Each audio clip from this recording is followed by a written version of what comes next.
Bwana sasa mbona hii shughuli haikuhusu imekuaje? Mimi mechi yote inanihusu.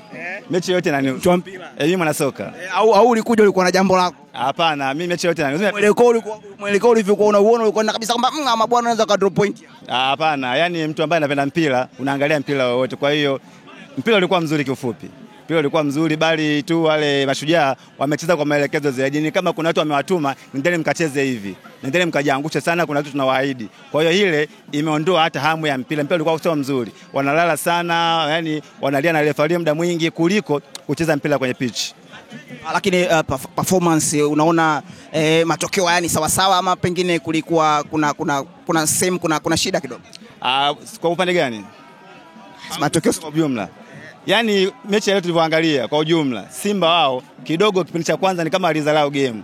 Walizalao game kwa maana ya kwamba wametoka kucheza kule juzi South Africa, na ukiangalia wachezaji wengi wamepumzishwa kwa ajili ya uchovu. Na wana mechi nyingine kama wiki mbili zijazo tarehe 17. Kwa hiyo kocha alikuwa anajaribu kufanya rotation, kuwapumzisha baadhi ya wachezaji na kuwachezesha wengine ili kuangalia na kulinda ubora na kukwepa injury.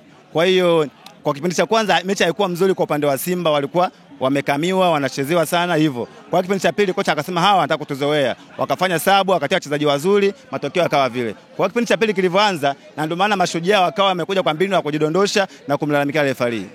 Bwana tuache mapenzi. Unajua wewe mwananchi, tuache mapenzi. Sawa. Tuta zile au hazikuwa tuta? Magoli ya wazi kabisa. Hakuna goli ambalo lina kipengele. Magoli yote ni mazuri. Penalty ya kwanza ni mzuri, penalty ya pili ni mzuri. Hakuna penalty ambayo labda ya kupepesa pesa macho, no. Ukiwa mwana soka, ukipenda mpira, kila kitu unataka uzungumze ukweli. Bwana wewe mwananchi mwenye roho nyeupe. Nashukuru sana. Poa. Poa.